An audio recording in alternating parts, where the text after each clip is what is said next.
Hi there, it's me, Zeke again. Today I am going to be talking about Yu-Gi-Oh! For beginners and for people that are coming back to the game. My last Yu-Gi-Oh! Video was about Elemental Heroes and Neo-Spacians, but now it's about Elemental Hero Neos. This is Neos and his two counterparts, Neo Alias, which count as Neos. Here are some Neo-Spacians.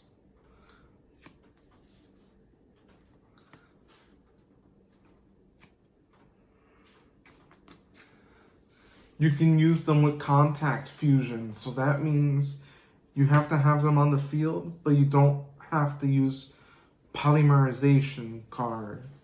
If you don't know what polymerization is, it's just a card that uses the materials, the monster cards, to make a fusion monster from your extra deck.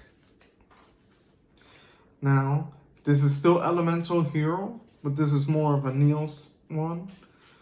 And here are some cards that will help you bring out Neos and also do fusions. Now here are a bunch of cards. They're for support. Support is very important in this game. Like, for example, Elemental Hero Nightshade. When he's in the graveyard, you can bring out Neos or another Elemental Hero monster with level 5 or higher, and you don't have to pay a tribute. My favorite amongst these cards are Wrath of Neos. If you have a Neos, it just wipes the board. It's a clean slate, except for the life points. Neos Space, it comes in handy in a Neos deck because you give Elemental Hero Neos 500 attack, and the cards he fused from, like for example, Elemental Hero Grand Neos would gain 500. That's how it would work. I have the Chrysalis monsters. When you have Neo Space, you contribute it for the designated Neo-Spacian. Here I have cards like Miracle Fusion, Mask Change for your masked heroes, and next I use it with Aqua Dolphin, and I bring out, where is Marine Dolphin. He's a Neo-Spacian too, and you can use Marine Dolphin and a Neos to make Marine Neos, which is very powerful, but a little more harder to bring out. Now, okay, for the beginners, I'd like to say that there are a few different strategies. First, the deck makeup. You want 15 to 20 monsters in your deck, and you want the other 40 spell and trap cards. And then in your extra deck, you can have up to 15. And the reason I say 20 and 20, you don't have to have 20 and 20. You can have a total of 60 cards in your main deck. Now, in your main deck, you can just, in your main deck, a lot of people try to keep it at 40, but you're allowed to have up to 60. Me personally, I always stay with my decks at 40. And like I said, you can keep your extra deck up to 15. In this deck, extra deck, it's 15. Now, there's going back to the strategies. If you want to be defensive, you want to have spell and trap cards that can protect you, or you can have monsters that have a high defense and set them. Now, if you want to be offensive, you want to be able to either put monsters that can have high attack points starting, or monsters that have an effect. Say, for example, I have a monster that says for every other monster you control on the field, it gains 300 points. That would be a good idea.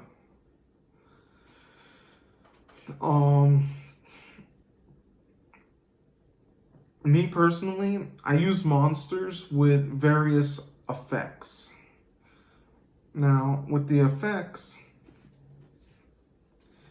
I remember an old school card called Man-Eater Bug had a flip effect. So when it gets flipped face up, the effect activates, and it was you get to destroy an opponent's monster. And I don't think the position counted. Now, sometimes people use monsters with no attack or even no offense because they have various abilities. I myself know a card called Spirit Reaper. Spirit Reaper cannot be destroyed in battle, which could be good for using the tribute later when you get a stronger monster.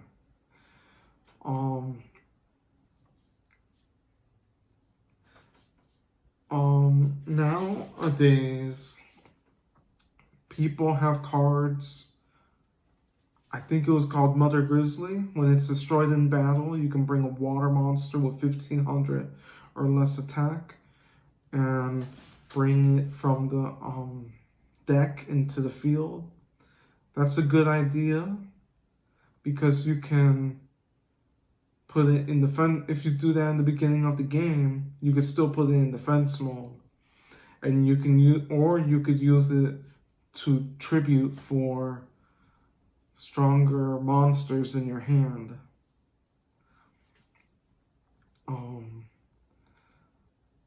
I remember back in the old days, the strongest monster was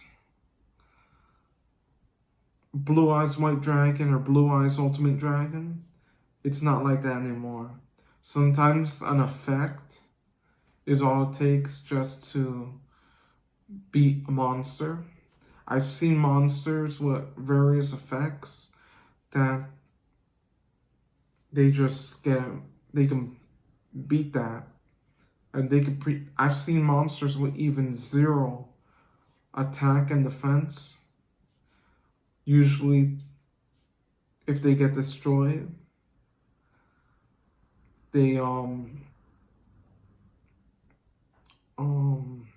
destroy that monster. I have some cards like that where if it gets destroyed, you get to destroy a target monster, and that's not too uncommon now, having